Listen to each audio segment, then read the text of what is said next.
Greetings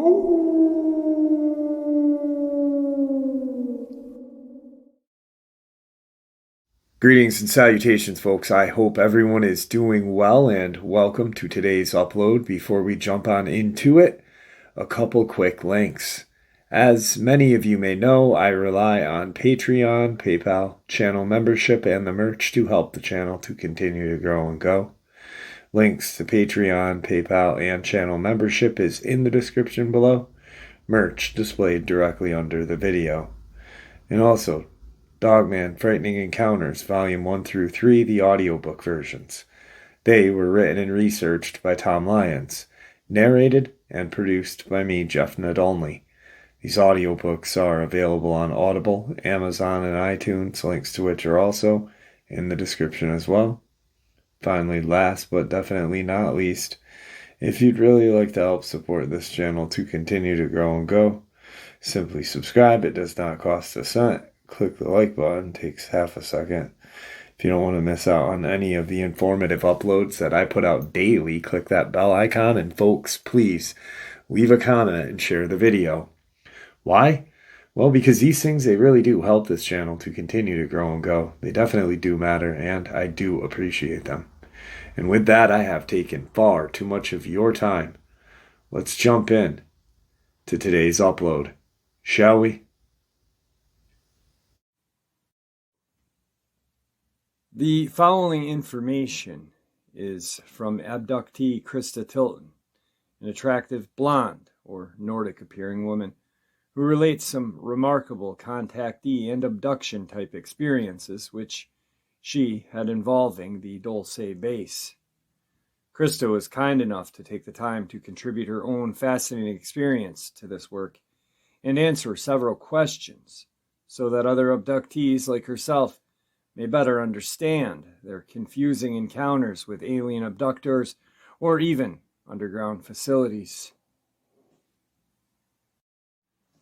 Krista goes forth and states, "Several months ago, I became aware of two different cases, one in May of 1973, in which a Judy Doherty of Texas had an unusual experience in which she may have been taken to an underground facility. Also an abduction case investigated by APRO and Mr. Paul Benowitz, in which in May of 1980, a Marina Henson of New Mexico had a similar experience in which she was taken to some type of underground facility.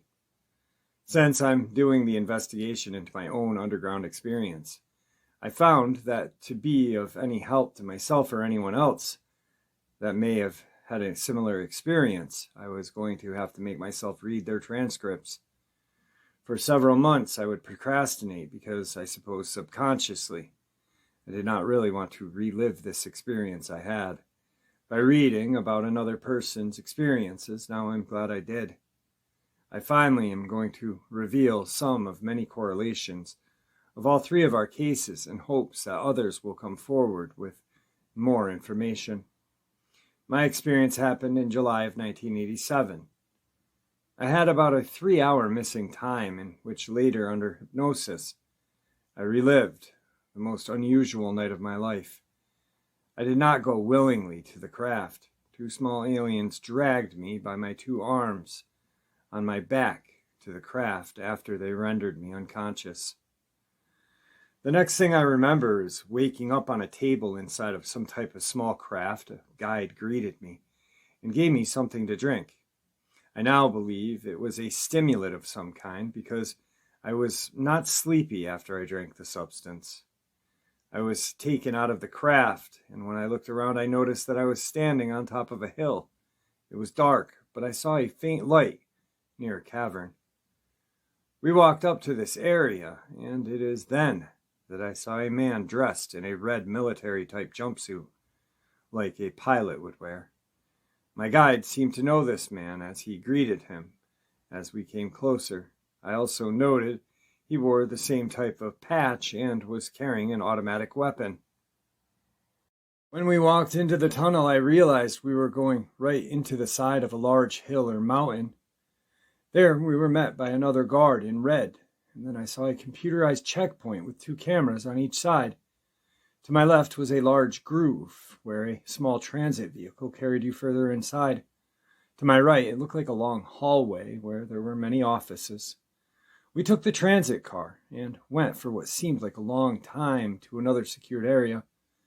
It was then that I was told to step onto some type of scale-like device that faced a computer screen. I saw lights flashing and numbers computing, and then a card was issued with holes punched into it. I would later realize it was used as identification inside a computer. I asked my guide where we were going and why. He didn't say too much the whole time, except that he needed to show me things that I needed to see for future reference. He told me that we had just entered level number 1 of the facility. I asked what kind of facility it was, and he did not answer.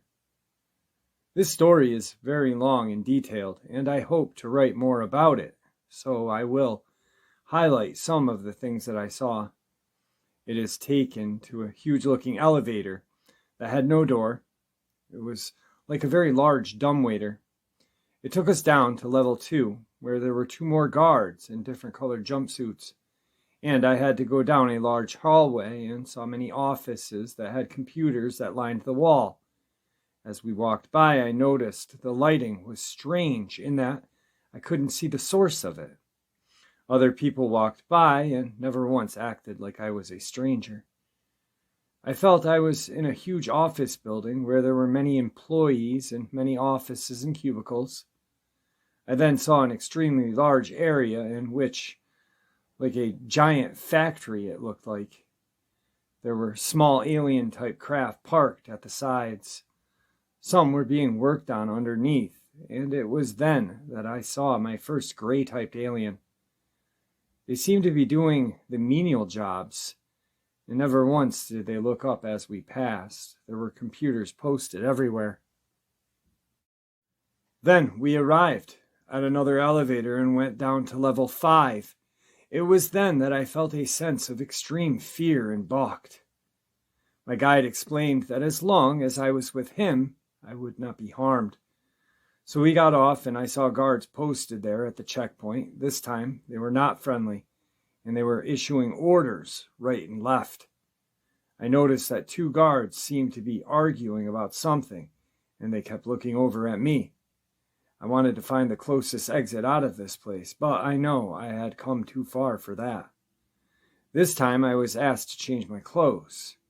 I was told to put on what looked like a hospital gown, only thank God there was a back to it. I did as I was told because I did not want to cause any trouble.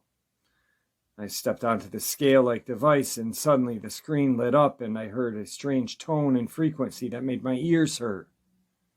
What I really thought was strange is that these guards saluted the guide I was with, although he was not wearing any military clothes.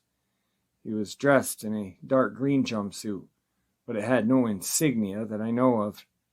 He told me to follow him down this corridor. As we passed the guard station, I noticed the humming of those cameras.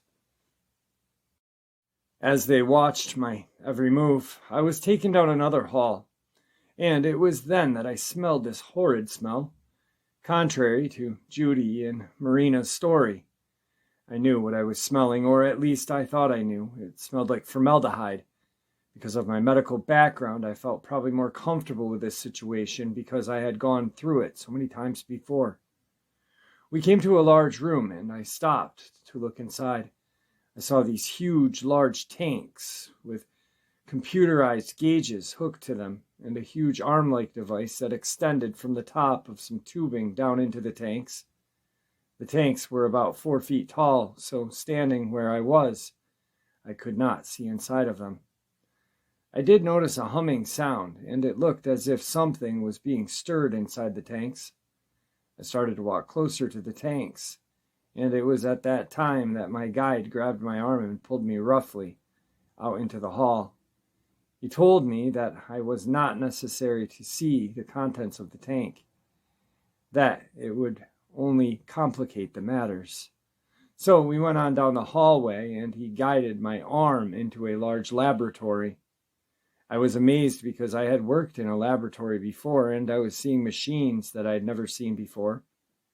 It was then that I turned and saw a small gray being on his back, turned, doing something at the counter.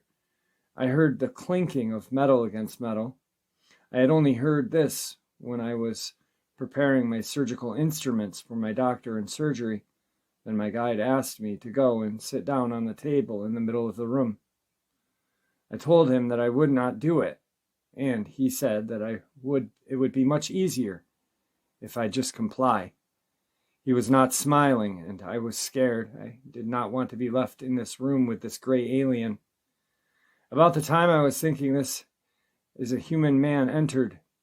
He was dressed like a doctor with a white lab coat and the same type of badge I was issued. My guide went to greet him, and they shook hands. I began shaking. I was cold. The temperature seemed awfully cold.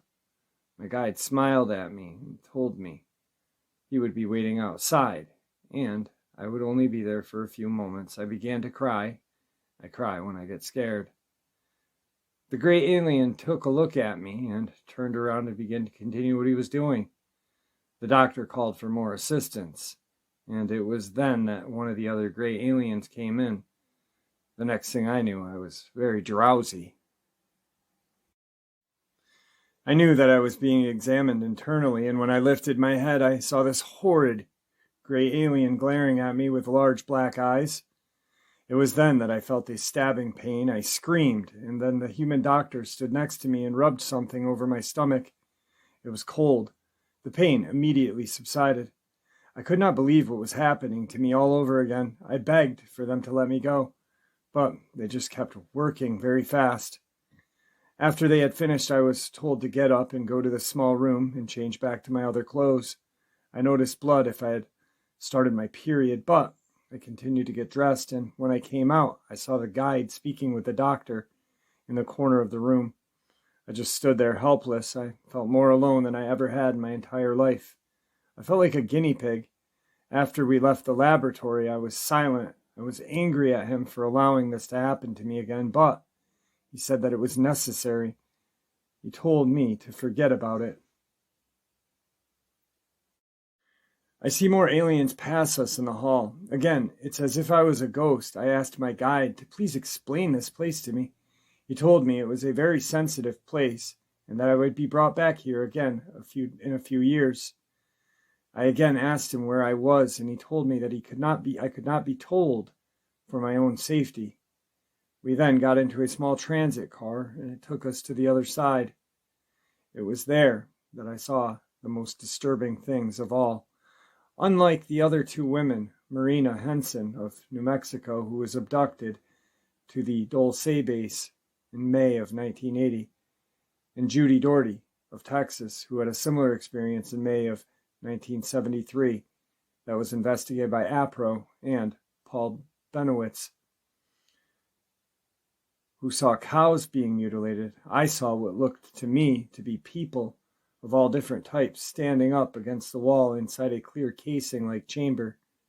I went closer, and it looked as if they were wax figures. I could not understand what I was seeing. I also saw animals in cages. They were alive. At this point, the guide escorted Krista to the elevator and up through the various levels, following which the transit car took her to an awaiting alien craft, at which point she was returned to her home some 3 hours after her abduction experience had begun.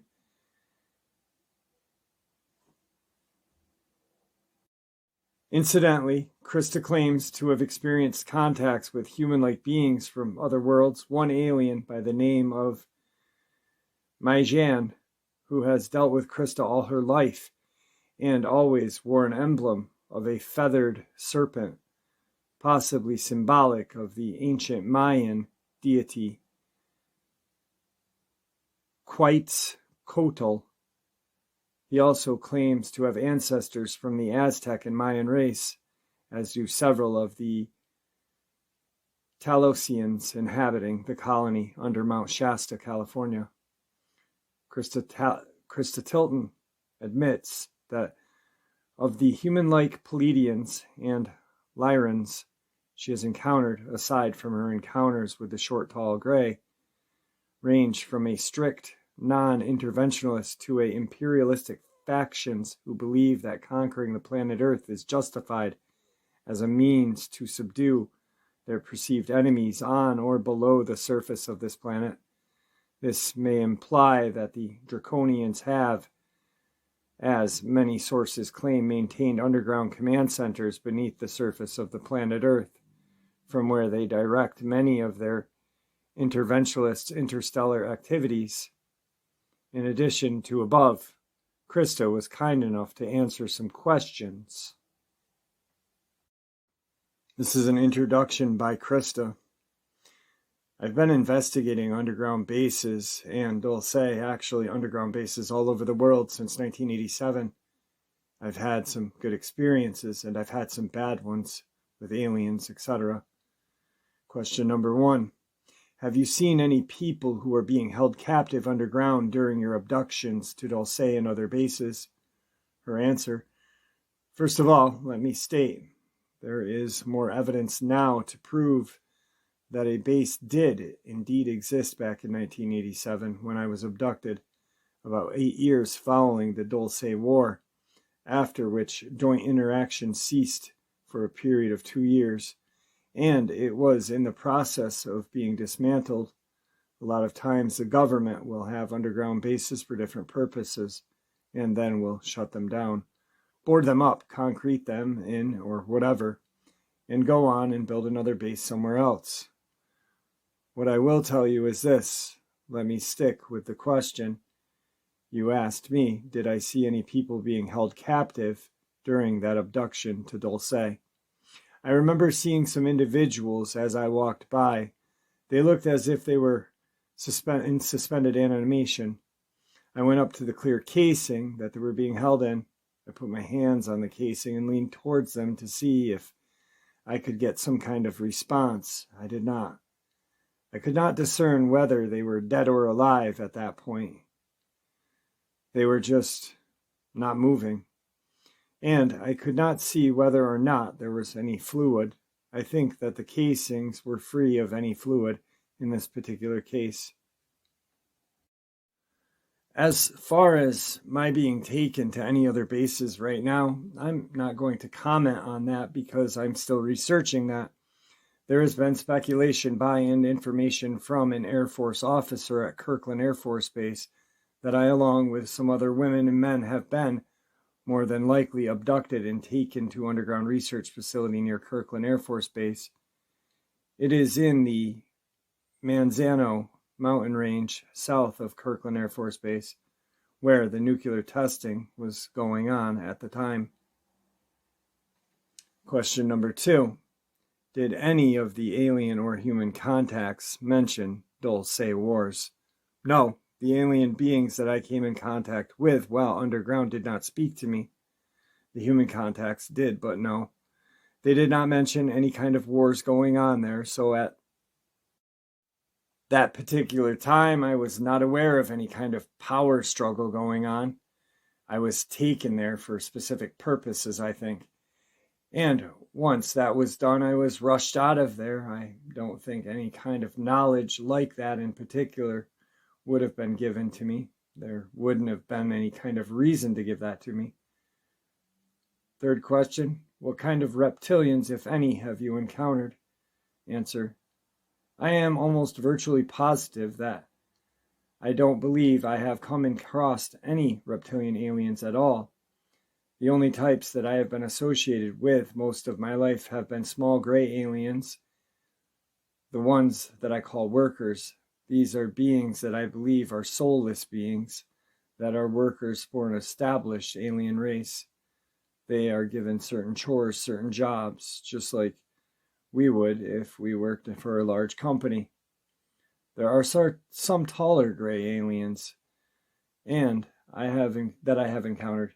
Even though their eyes are large and dark, they don't have a reptilian look. I know what you're talking about, and no, I really have not encountered any of those. Next question. Do you know of any other bases that researchers may be aware of? Answer, that's a great question, really, because right now I'm working with 2 individuals from Great Britain. They are two wonderful researchers who have been associated with Timothy Good. I don't know if you've read this material above Top Secret. It's a wonderful book to get a read. Also, Alien Liaison is another one. But yes, I am aware of many, many, many underground facilities and bases that are being used for different purposes.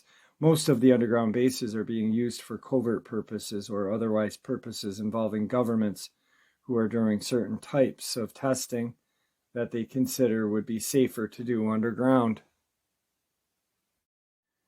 And then there are the bases, one in particular north of Tucson, Arizona, where I am almost positive I was taken to. It goes under the cover or code name Evergreen Aviation. They have all the planes there and everything, but what I found during my 10 years of research is that this is a CIA-backed or based facility. I got very, very close to the facility. I climbed over a wired fence and sneaked in with a pilot friend of mine not long ago and got some great photographs of some black helicopters. These black helicopters are unmarked. There were other types of aircraft there as well. And so we really didn't believe that there were many, many bases in many, many states. I have heard bases in almost every state of the United States. Now, the two individuals that I am doing work for or research with in Great Britain especially are researching underground bases in America and Great Britain. I guess they contacted me because they felt like there was a tie-in or some kind of connection and that it would be a good thing to work together and share information and see what types of facilities we can find out about. In a lot of the facilities, they are doing medical testing. Some are actual laboratories, like Los Alamos laboratories. They do massive amounts of covert work for black projects of our government. So we are talking about installations underground and above ground. They're doing things that we probably have no idea about. We hear rumors, of course, of different things that are going on. What I probably venture to guess is that more than likely these rumors have been proven about 90% of the time to be true. Next question. My belief is that the Greys operate from base animal or predatory instincts in their agendas to increase their power base and exploit other cultures, and that they will continue to do so as a collective until they are stopped by force. Some of the Greys, I believe, may be tamed by humans, so to speak, and attain a degree of emotional individuality if they can be severed from the collective hive mind. What are your views on this? I agree with you on most of that. Certainly the Greys seem to do things like a massive collective conscious. I have noticed that they do things together. There's almost no discussion amongst them. They seem to be working on projects or on certain things that are given to them by the higher-ups or higher alien beings and or humans. I really couldn't tell you. I have my doubts that humans would be able to tame any kind of alien intelligent here on Earth. If indeed it looks like humans are working among Greys together, that more than likely is because of a pact or some type of government agreement. I believe these aliens have come here for reasons, and certain individuals in the government have been given orders by their higher-ups to either give them opportunities to work alongside of these aliens for maybe a one-world purpose, unless it could be shown to me to be true that the humans tamed these Greys that were working alongside with me or on me. That would be very difficult for me to believe. Next question. Have you had encounters with any Nazi-type aliens like those described by Barney Hill, Alex Christopher, Vladimir Tarkowski, and others, alien fascists who date back to the secret Nazi flying disc experiments and who were allegedly working with the Greys and reptoids? Answer. I have heard of these aliens, these Nazi aliens. Of course, where I first heard about them was from Tal Levesque back in 1987. No, I've never come into contact with what I would call a Nazi-type alien. Although since most of my experiences have involved medical experimentation, genetic experiments on me and my daughter or family, I would have to say that it reeks almost of, if you think about medical experiments that were done on the Jews during the Holocaust, that is what I equate some of the experiments that have happened to me.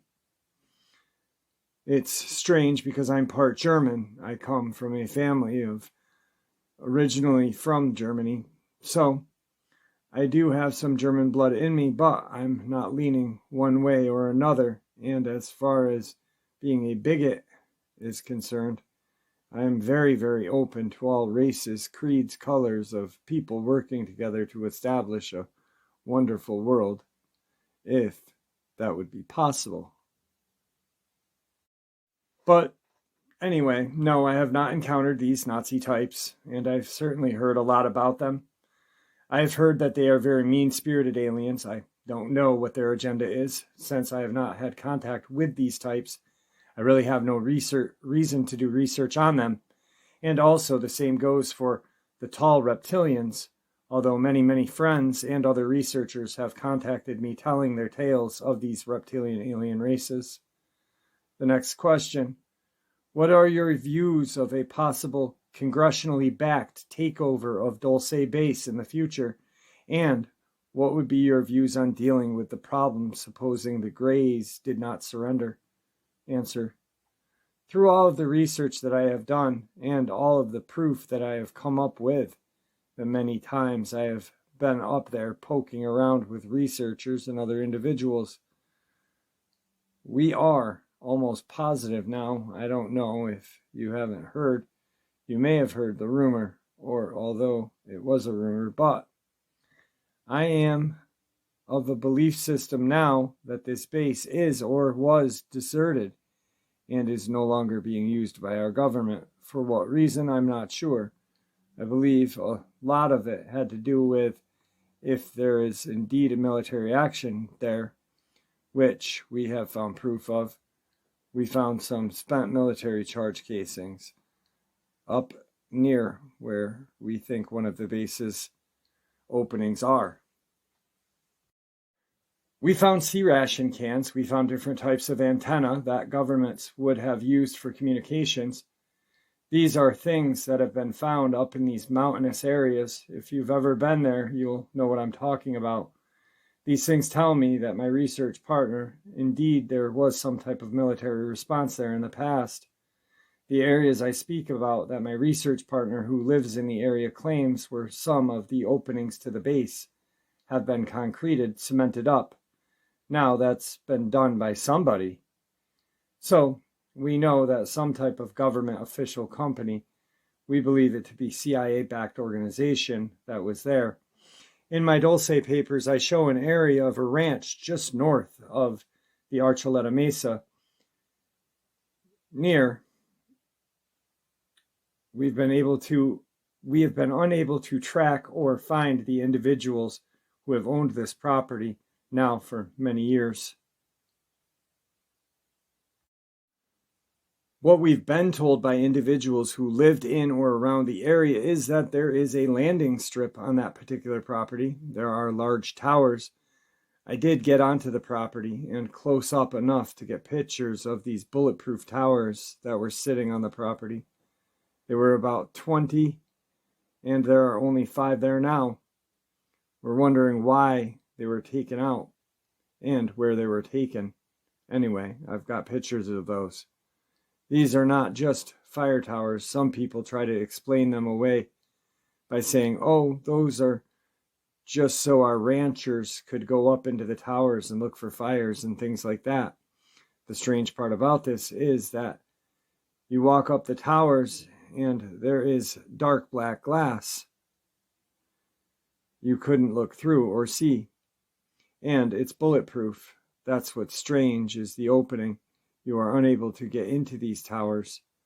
We don't know if they were just put here for show. We really don't know exactly what they are. But we believe that they were placed there for a reason. We have no understanding of that. There have been sightings of planes, small Learjets, landing in and out of that area over the years. Nobody in the town of Dulce seems to know who owns that property. My research partner did track someone down who owned the property over 20 years ago, but after that it seemed to go into covert hands. The property also had what looked like a small wooden house. You could just walk in there. It's been evacuated, and there's nothing there. This type of facility or front for an underground base in that area would be a perfect place because this area is cordoned off by what we believe at the time to be an electric fence, which they said was used to keep the cattle out. We believe that it is used for another purpose because of the signs posted all over, no trespassing, and these were the types of signs that you would see near Area 51. And so we have to wonder what is going on out there. I don't know if you've ever seen the movie The Andromeda Strain. I saw it the other day, just haven't seen it in a long time. The underground facility that they went to was stationed on kind of a muck-up farm where they went into the farmhouse and went into something like a tool shed, and then all of a sudden this elevator starts going down and down and down. And what they found once they went down there was a massive underground biological testing facility. I have to believe that these types of facilities are all over every state. So then, back to the question, if there was a military takeover, it already happened, and the base was closed. There was no proof there. Some of the Native Americans who live on Apache land, these people are very, very closed. They don't talk to outsiders. The information that I got was only from an inside source, and I can tell you that one Apache native told his dear friend many years there.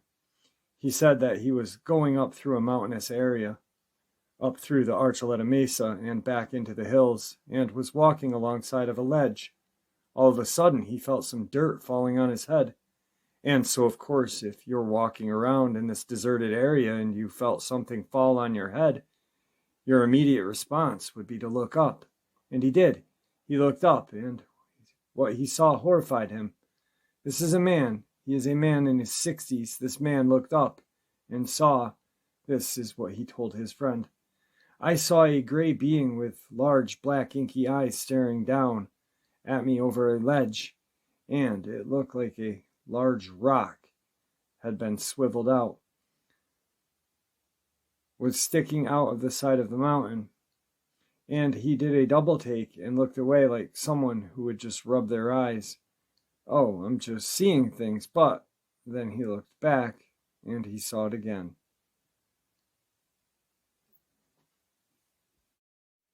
Well, this time he said he took off. He ran. He was running for his life. He was very frightened, scared, and what was strange is that this man is friends of a man high up in the Apache Tribal Council, but he has kept this secret from everyone except my research partner, and he told him that when he got back he was shaking. He was very frightened. So this tells me, and this just happened during the past couple years, this tells me there are still Greys inhabiting some parts of that base. Interesting question there that you had, because if indeed there is still part of the base that is still inhabited by the Greys, then certainly, if there is a problem, there may need to be congressional-backed military takeover of that base, or they may have just left it alone, just said, let the people of Dulce worry about the aliens. We don't want to deal with them anymore. I don't really know what happened during the military events that they had there. I don't really know what happened. I just know that I'm almost positive that there was some type of confrontation.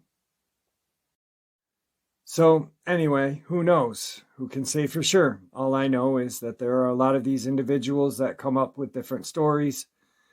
There are individuals who are not the type of people to just come across with a tale. In fact, Many of them are not interested in UFOs. They're not interested in any of this. In fact, when the subject is brought up, they really don't want to talk about it. It's very hard to get access to that community. I've had a lot of problems getting answers, but thank God one of my research partners, his father lives there. He's lived there all his life, and this young man was brought up in Dulce. He knows what had happened there. He knows what the rumors are and the tales are, and he knows what all of the Native Americans have seen. Next question. Have you been taken to any other planets or spheres during your abductions? Answer. No, not that I know of. However, I remember that I was taken to some type of large, massive ship. It had to have been a mothership. This thing was massive. It was miles and miles and miles long. I'm not really sure exactly where I was. I received some instructions while I was there. There were light beings there. They looked like angelic beings, only without wings. They were wearing long robes, and I was taken into an area where they had a podium and a teacher that came out and was teaching the people who were there. These people were human. I did not see any aliens, grays, at that time, so I'm not exactly sure where I was. Next question. Did you ever see what was inside of the tanks? No, not during the Dulce experience. I started to walk up to the tank. It smelled very foul. It was an odor that I can only identify as being close to a sulfuric type odor. I remember when I first went into the medical field, we were invited downtown to view an autopsy, and the formaldehyde they used there was sickening sweet smell. It's a smell that is very difficult to try to explain to somebody who has never smelled it before, but I can say that it smelled a lot like that. The officer, the military man that was with me, guiding me, would not allow me up to the tank to look inside. I can only speculate that there was something in there that may have been frightening to me, because he reacted very quickly to stop me. You asked if there were both breeding and feeding tanks. I believe so, because from what I've been told by some other women who saw these tanks, some believe they saw body parts inside. The type of tanks that I saw were used for breeding and cultivation of small alien beings. The only thing that I can describe it as is of a being of like a fake womb. A woman carries her child in her uterus. Well, these types of breeding tanks that you are talking about were used to cultivate the fetus that they extracted from individuals that they had abducted. They extract the fetus like they have done so many times before, and I believe they place it in a type of tank, a glass-looking breeding tank. Next question. What do you think most of the hybrids feel about the position they are in? Answer. That's such a great question, and many people ask that. I myself, being a hybrid, have felt that I do not fit in anywhere. I still feel like I don't fit in to this day. I know I don't. I know I'm different, and I don't try to tell everybody that either. I just have accepted it and go on with my life. But I can assure you that every hybrid I've spoken to has told me, has tried to explain to me the emphasis and the feelings that they feel. They feel almost like they don't belong here on Earth. I certainly feel that I don't belong here. Next question. If the outer world gets a hold of the Dulce technology and begins using it to colonize other worlds, could this alleviate the population, economic, environmental, and other problems that this planet faces? In other words, take away the imposed barriers that have kept us earthbound, and in essence finally let us out of the cradle, so to speak. The Greys, for one, do not wish Terrians to gain interstellar advantages, and so become a threat to their own empirical agenda, and operating through various power cults on Earth, they have succeeded in keeping interplanetary technology out of our hands and robbing us of our resources to finance the joint subterranean and external projects, many which projects and bases have been taken over entirely by their own kind and at our expense. Once robbed of our resources, the Greys use their psychological slaves on Earth to set us against each other, and then in turn around say, "Ha, you people are too violent to be allowed to have interstellar tech." Although there have been technology exchanges, it would seem that they are either being used as a ruse by the Greys to gain access to our society so that they can impose a global electronic dictatorship and or its technology that is being provided by Federation Nordics so that they can defend the planet Earth for the mutual benefit of themselves and their human cousins on Earth. What do you think of all this? Answer: I believe without a doubt that we have been working on projects to colonize the moon underground and also to colonize Mars. I've talked with scientists, I've talked with former NASA astronauts who believe without a doubt that is what's going on. They don't feel like it's anything alien. Some of the astronauts say they felt like, well, this is just technology and we've developed it on our own, and that certainly population is a problem that you have to think about way in advance, and that humans have come to all of these conclusions themselves. I disagree. I think that it is alien technology that has given to us, and I think that we are running with it, and we've already started. Like with a biosphere, a lot of people think that it's just for learning about our ecology and things like plants, animals, and all that. I know that's a front. I know of a lot of things that went on underground there that is also an underground facility. It's a massive facility, and it's a wonderful facility. The technology there is being tested, was alien tech. All this will be used when they start to colonize the moon and Mars. These are the two planets right now. Actually, the moon is not such a planet. Some argue that the Earth's moon system is actually a double planet. As for other planets, it might be logical to begin with the polar regions of Venus and the equatorial regions of Mars. What would you consider the greatest weakness of the Greys to be? I can tell you right now that the main weakness of the Greys is that they have no soul. They are soulless.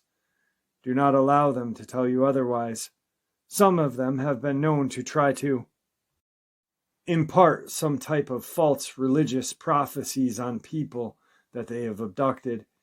And the thing is, you have to realize that these aliens have their own agenda, and it's not something that I feel is positive, one really. So I have found out from dealing with them most of my life, they are soulless. They have no soul. And when it comes to my religious beliefs or background, I am not afraid to say it. I am a Christian. I believe in God. I believe in one ultimate being, God, who created all alien beings of all kinds, all different constellations where people have colonized throughout the universe, being animals, things we probably have no idea about. Certainly, I have to believe that the Greys are.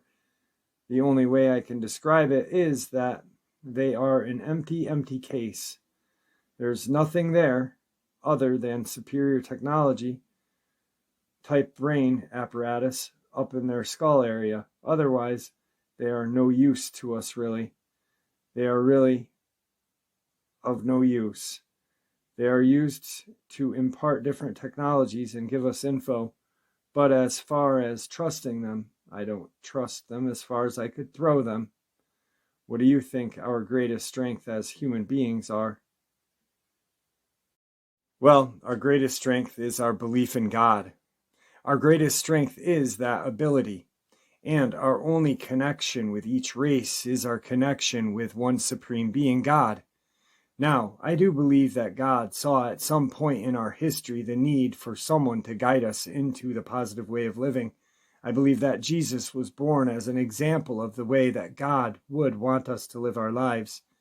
If we believe in Jesus Christ as the Son of God, the one and only God, then we have to believe that it is all true. I believe that he, Jesus, will be coming back. I believe in angels. I collect angels' artistic representations. My best friend in Wisconsin sends me angel cards all of the time, and I send her angel things, angel that, angel jewelry, angel statues, everything, because I believe truly that angels walk among us. Believe me, I've seen them, I've dealt with them, I have spoken with them, for example, her experience on the mothership. However, in that case, we would have to ask if they are standing or falling angels, such as the rebel alien angels or fallen light beings that have been seen by abductees working in collaboration with the Greys and Reptoids on their starships. I have several close calls where I can only state that these angels have appeared out of just nowhere and saved my life. So I have to believe that there are God beings, servants. They are wonderful. The 12th chapter of Revelation is revealing in this regard, as it seems to generally convey a picture of war in the heavens between humanoids who are backed by standing angels and reptoids who are backed by rebel angels, as well as prophecies that the reptilian power bases among the stars will be broken as the draconian forces retreat to Earth to make their last stand, and in doing so, they form a cavernous empire and support a global dictatorship in a desperate effort to gain human allies for one last-ditch effort, do or die assault on the heavenly denominations. The thing to remember would be to use caution, since rebel angels have the ability to appear as angels of light to those who are capable of deceiving. So examine your messages as though your soul depends on it. If you do happen to encounter such a being or beings, as for the draconians themselves, in all fairness, individual reptoids are not the ultimate enemy. The enemy is the Luciferian collective under which they serve, and the same can be said for the New World Order, which is prophesied in the book of Revelations. Those who are enslaved in this system by the choice or deception are not the ultimate enemy. The Luciferian system itself is the enemy. Something that is not often considered is the reptilian perspective in regards to physical and spiritual survival. One of the problems is that the reptilians are intelligent and sentinel enough, thanks to the part of the Luciferians who aided in destroying the original immortal status of both mankind and beast, to realize that when they die physically, they also die spiritually, due to the fact that they have no inherent soul. The reptilians fully realize this, and it terrifies them to no end. One of the reasons for the hybrid projects is not to develop certain physical attributes within their race, but most importantly, to give their posterity a soul so that they can survive beyond the grave, hopefully in an eternally bliss rather than one of torment. We should not say that because a being has reptilian genes, they are a result of evil. Evil is not genetic, but a choice. Because of the fact that many of the reptilians are mere cells in the Luciferian collective hive, it is not the individual reptilians that are at fault.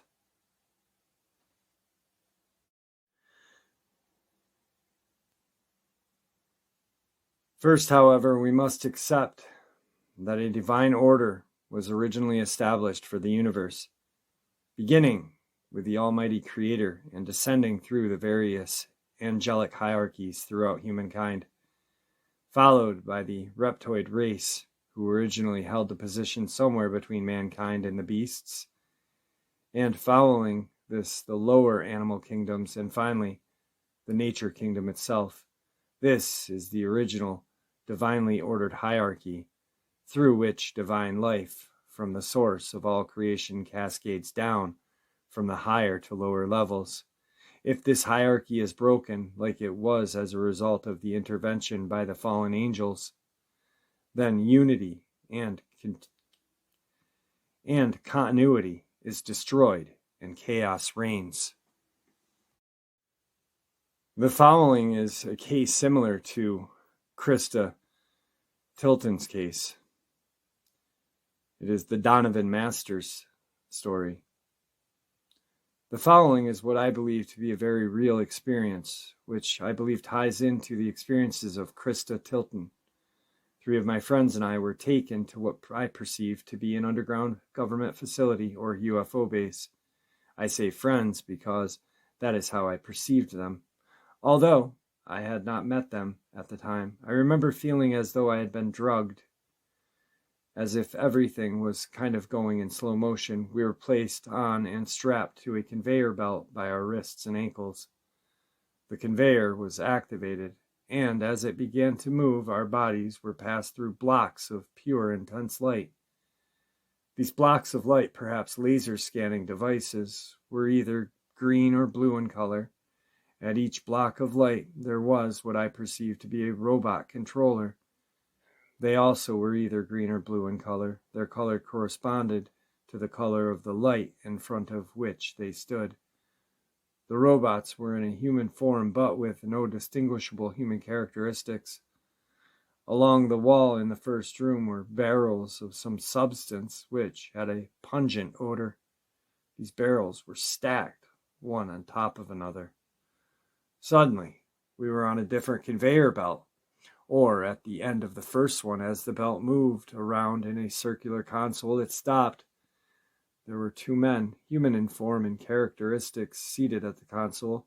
One assisted the other. One of them picked up what I thought was a razor and shaved an area on my back left side just below my waistline. I remember that the spot bled considerably. I was released, and they began to do the same procedure to my friends. I remember thinking over and over, what is going to happen to me? He replied, "You have just been implanted with your government control extension number." I remember grabbing a mirror and looking at it. The number 04 was there. In a very upset manner, I turned to the woman in the uniform and explained, "You cannot do this to me." Incidentally, all of the personnel in this facility wore uniforms. I then ran back to the console where I was released. By that time, my friends had also been released. I hurriedly told them what I had discovered had happened to us. As I was speaking, the 2 men at the console were gathering materials hurriedly in what seemed like an attempt to escape. In particular, I remember the man that had implanted the number on me had a computer printout list. He protected this list with his life. As my friends and I ran after him and the other man, they escaped through a set of double doors. I sincerely believe that Christina was also in this facility at the time, although I don't think this was our first meeting. I will never forget the first time I talked to Christina on the phone. It was September 20th, 1987. I felt as though I was hearing the voice of an old friend, as though I had known her all my life. She later sent me a picture of herself, which only solidified my feeling. When I saw that picture, I had flashbacks of seeing her aboard the craft. It was a very emotional moment for me, seeing her again. Since that time, a beautiful, enduring friendship of unconditional love has developed. She is truly a flower in the garden of my life and a true friend. And there you have it, folks. I hope you all enjoyed today's upload as much as I enjoyed sharing it with you.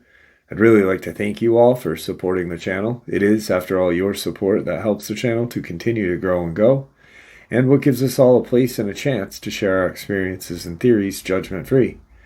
Everyone is simply treated with the respect that we deserve. Please stay safe, happy, healthy, and ever vigilant, keeping an eye on our children, pets, family, and our friends. These creatures are real. These events have happened. Share this information with those you love and care about, and it may just help save their lives someday. Until next time, never stop asking questions, never stop searching for the truth, and God bless you all.